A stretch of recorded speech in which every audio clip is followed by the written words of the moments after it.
Hey teams, Lauren here with Bizrok. In this week's video, I want to talk to you about probably one of my doctor's favorite conversations, and that is block scheduling. Now, docs, hopefully if you're watching this, your ears have lit up and you're like, finally, I've been so excited to talk about block scheduling. Yes, Lauren, how do we make things more productive? How do we handle our schedule better? How do we, block for production? All those questions we're gonna talk about today, okay? So, when it comes to block scheduling, guys, you own your schedule, okay? You own your calendar. You get to decide what goes there and what doesn't, but you've got to do it in a proactive way. And how do you do that? How do you control your calendar? You create blocks on your schedule, okay? Here's where I will share with you where I kind of get some of the hiccups. Now, everybody has a unique schedule and everybody likes certain things at certain times. So I'm not going to get into nitty-gritty specifics, but I am going to give you guys a little bit of guidance around this, okay? So for starters, the biggest area of block scheduling that I see always needs to happen, which typically falls through the cracks, is trying to schedule for either 90-minute appointments for if you do 90-minute new patient appointments on the hygiene schedule, or SRP appointments, because those typically tend to be about 90 minutes, right? And you're like, oh, I don't have any of those. Well, if you're one of those practices or team members where you're like, we never have those 90-minute blocks, then you need block scheduling. So based on how busy your schedule is, here's what I would do. If you're like, how do I create those? I don't even know where to put them. Then that means you need to start doing this now, okay? So go as far out as you need to go on your schedule. For some of you, it's only a month out. For some of you, it's 5 months out, whatever it is, and start putting 90-minute appointment blocks throughout the schedule, okay? My rule of thumb is that you want at least, depending on the size of your office, so for about every one hygienist needs at least one 90-minute block per day. Again, guys, I don't care if your first 90-minute is not for 6 months from now. That's okay. That's where you need to start blocking those 90-minute appointments and then work backwards, meaning if you see somebody's move their appointment or you happen to have a 3-hour block that's popped up, then use one of those 3 hours to be a 90-minute appointment. And then the other thing that I would say, so if you're like, okay, step one, I need to start blocking the calendar for those 90-minute either new patient hygiene visits or the SRP appointments, then start doing that today. And then put a reminder somewhere on the schedule to create additional 90-minute appointments. Here's what I always see in practices. It's a new year. It's January 1, and you're like, I'm going to be so proactive, and I am going to block off 90-minute appointments for this whole year, which is awesome. But then next year rolls around and you're like, oh gosh, now I don't have any 90-minute appointments. And you go, okay, I'm going to put 90-minute blocks in 6 months and beyond. And then the next year rolls around. Do you guys see where I'm getting at? And you create this cycle of you're always playing catch up because you never have enough 90-minute appointments. So you've got to do 2 blocks, okay? One, today, I want you to put those 90-minute appointment times on your hygiene schedule for both SRPs and new patients. And again, at a minimum, 1 a day. If I was truly being honest with you guys, I'd say 2 a day is ideal. 1 for a new patient, 1 for an SRP, because you never know what's going to happen, right? So 1 in the morning, 1 in the afternoon. It just makes it super easy. So put that on there and then make sure, like I said, you've got to have a reminder somewhere on the schedule so that you are reminding yourself or all of the hygiene team for that matter to make sure that they put the next set of 90-minute blocks for the next 6 to 12 months out, depending on the size of your office and depending on how far out you need to block those, okay? So that's most important. So for some of you, you're like, okay, that sounds great. That's on the hygiene side. But what about for the restorative side? Again, every practice is different. Every doctor is totally different. There's a few different schools of thought. We've got probably a third to half of our doctors who love to schedule high production cases first thing in the morning. Docs, you know who I'm talking about. You're on your A game first thing in the morning and you're like, I'm ready to go. I want big procedures in the morning and the easy stuff, the quick appointments in the afternoon. That's totally fine. If that works for you, knock it out, guys. We've got other practices, probably the other half, who they'll do a large production in the morning and then a large production in the afternoon. Just be mindful of patients and their schedule. schedules. Remember, nobody likes coming in at 10 o'clock and nobody likes coming at 2 o'clock. All right, those are the two most canceled appointments in all of dentistry. Why? Because it's in the middle of the day. People want to come first thing in the morning, right after lunch, or right at the end of the day, okay? So be cognizant of what's best for you as the clinician, as the expert, but also for your patients. We've got to accommodate them. Second thing for doctors, please remember, if you have a restorative appointment that is a 2-part appointment, that part 2 appointment, that crown seat, or that post-op appointment, I realize that's non-production time, docs. I get it.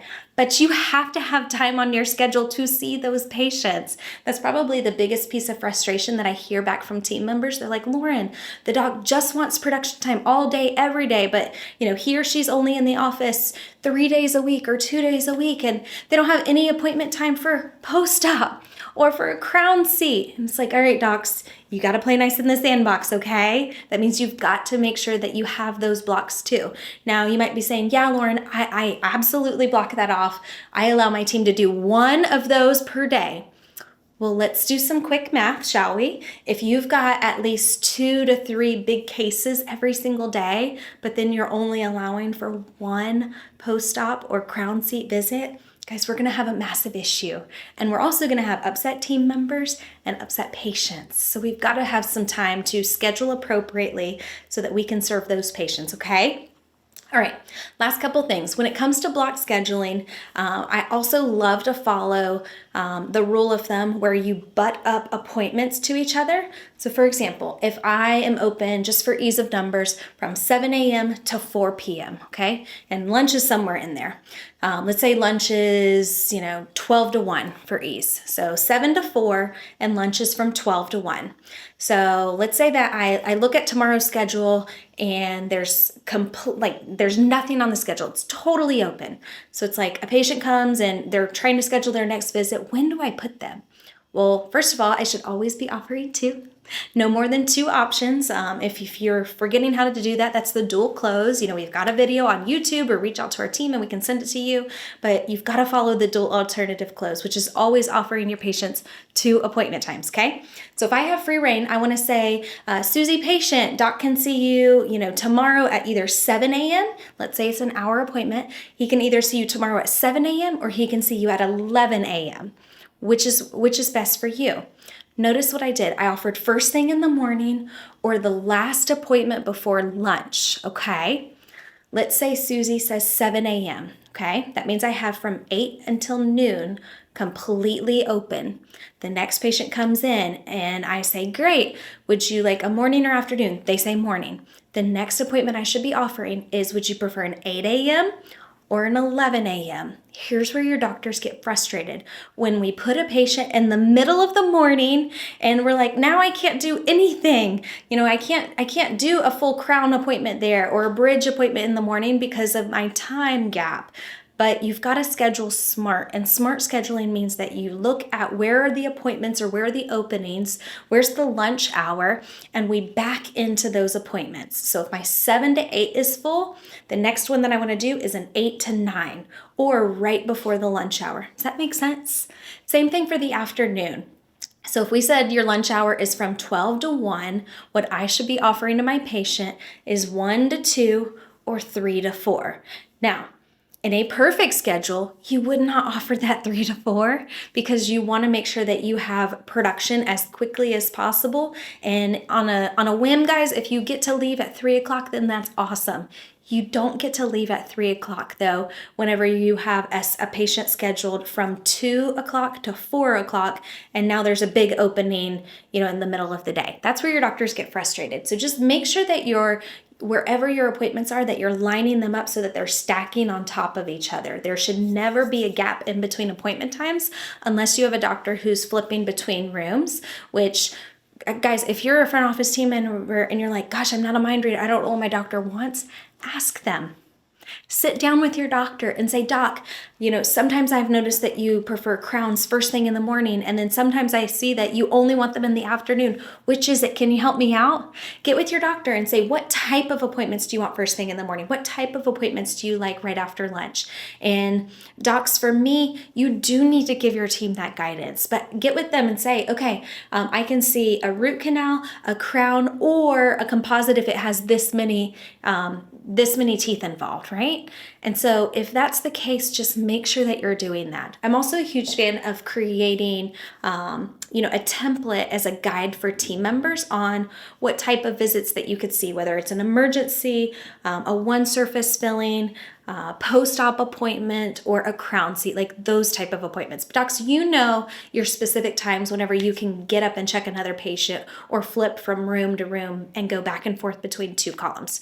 Your team doesn't always know that. It takes a while for you to actually learn your doctor's system and schedule. So when it comes to block scheduling, most importantly, try not to be a mind reader. Go to your doctor, ask for some guidance, but as long as you also follow those couple rules, blocking appropriately far enough in advance, and then always butting up your appointments, guys, you'll be set up for success. If you need any help, if you need some additional guidance, or docs, if you're like, I don't know what's the best schedule, what type of appointments should I be putting together, reach out to our team. We'd be happy to help you. We'd be happy to guide you on what might work best for your practice. Again, everybody's different and unique. Otherwise, guys, as always, we can't wait to see you and serve you soon.